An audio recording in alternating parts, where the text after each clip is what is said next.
Farmers in America's heartland are reeling as a result of President Donald Trump's stupid trade wars with our allies and trade partners. Canada, Mexico, the EU, and China have responded to our tariffs with their own retaliatory trade measures, which include no longer buying US-made agricultural products. Along with the tariffs, there have been massive cuts to government programs and loans, grants that have hurt the farmers. Now, in an interview with NBC News, West Virginia farmer Jennifer Gilkerson revealed that cuts to a key U.S. Department of Agriculture program have left her with a very large stash of unsold freeze-dried fruits that she had spent thousands of dollars producing under the assumption that they would be bought by local schools. Quote, "We're just in such a state of shock," she said. "We just don't really even know how to respond to all this. We thought that this was sacred and really untouchable. So it's just quite a shock and very devastating. Everyone thinks all farmers voted for this, but we did not vote for this." Well, somebody voted for it. Somebody voted for it, and it wasn't me. I didn't do it. Can't blame me. Now, Iowa farmer Bob Hemisath, meanwhile, told NBC that he's not going to be able to withstand a long-term trade war with our allies. Quote, "I know that this is the way President Trump believes he's going to create better markets long-term." The guy doesn't know about creating anything. Okay, I hope he's correct, but my fear is that once you lose those markets to other suppliers, it's very hard to get them back. Look, this is why this is dumb. Okay, it's not like these other countries cannot find these same goods in other places. It's not like the United States has is able to provide something that no other country can. No. Look, I'm all for using tariffs when they do make sense, okay, to protect American jobs and industries from unfair business practices by other countries. And there's certainly examples of that you could point to on that. But these do not make sense, okay? And one of Donald Trump's demands, okay, and one of the reasons that we're on, Canada, that we're actually having tariffs against Canada, is he wants to annex Canada and make them the 51st state. That is really stupid. Stupid. It's incredibly dumb. There is no other word for that. It is stupid. It is dumb. It's also incredibly harmful. I mean, you're out there threatening another country's sovereignty, Canadian sovereignty. Okay? What? No, do not piss off the Canadians, okay? They may be really nice people, but don't get on their bad side. All right? You don't want to get on their bad side. I remember the last time the United States got on their bad side. The White House was literally on fire. Don't do it. Just don't. Just maybe sit there, maybe think about things, okay? Don't you ever do that. Don't you ever do that. Don't piss off Canadians. I tell you, don't do it. Now, there's more.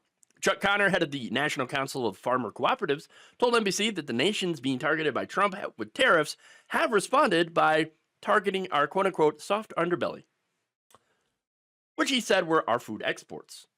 That has always been the case. And that is always the case, and that is the case this time around on steroids. And it's not just food and agricultural products, it's spirits, Kentucky bourbon, soybeans, corn. In fact, farmers say they're already seeing the effects after Trump put an additional 20% tariff on Chinese imports, after which China responded with an additional 10% to 15% tariff on U.S. agricultural products, including pork, wheat, and corn. And after Trump briefly placed a 25% tariff on all imports from Canada last month, cattle farmers in Maine got notices that their grain prices would go up by 15%, said Sarah Alexander, executive director of the Maine Organic Farmers and Gardeners Association. Trump later walked back some of those tariffs, but also warned that more are to come. And it's been haphazard, okay? A farmer also told Alexander that his price quote for a greenhouse shot up this week after Trump put a 25% tariff on oil, steel, and aluminum imports. Consumers are going to see these impacts if farms are not able to carry through with their plans or their costs increase dramatically, whether it's in what products are actually available this year or that the cost is going to have to go up because farmers can't shoulder all of those changes themselves, Alexander said. Now, Trump has come out and he said, don't worry about any of this, okay? It's just an adjustment period. Farmers, just bear with me. It's going to be okay, all right? Treasury Secretary Scott Bessent said in a CNBC interview this week that there would have to be a quote-unquote detox period for the economy as the cuts are made. Remember, some of these cuts are for programs that benefit these farmers. Like, for example, the USDA. Okay, where the federal funding cuts and freezes, along with staffing shortages, have been rippling all across the U.S. agricultural industry. Farmers say that they rely on grants and loans from the agricultural department to help make their products more affordable to U.S. consumers and weather the natural volatility in the market for agriculture commodities. And now that that is gone, they are pissed. And they should be. In West Virginia, a group of farmers had been working to launch a brand of West Virginia grown products called Appalachian Cellar. They were just about ready to start distributing when the agriculture department told them that their funding was cut off the day before Trump got into office, January 19th. I've got 31 farmers who are pissed off, said Spencer Moss, executive director of the West Virginia Food and Farm Coalition, who was working on launching the line of products. We are rounding the corner into the planting season, and we are supposed to be ramping up, but we are not. We are unable to ramp up.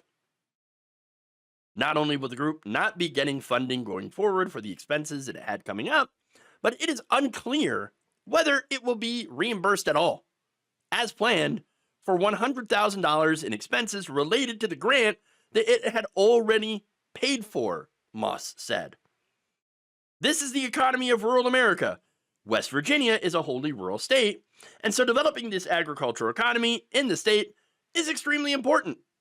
These farmers pay property taxes, they're business owners, a lot of times they're commissioners or the school board members. These are the drivers that keep rural communities alive. So it feels like a divestment in rural communities across the board. Bingo! Now, that's the thing, though. So many people in rural America depend on government for grants, loans, hell, even setting up trade deals for their products.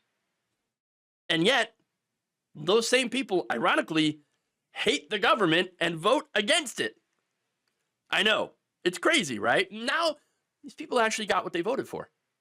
A government, an administration that is so incredibly hostile to the entire idea of government that they are dismantling it right before our eyes. Just right in front of us. Hey, you know what? It's called the free market now. You want a free market? You got it. That invisible hand is coming up to slap you in the face for voting up against your own best interests. Okay? Ironically, the only thing that could save you is more, you're going to love this, farm socialism. Yeah. Government bailout.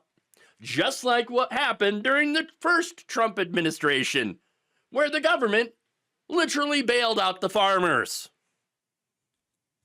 You would think they would have learned from that, but no, they didn't.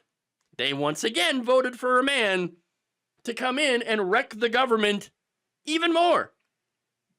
So I don't see why y'all are so shocked that you got exactly what you voted for.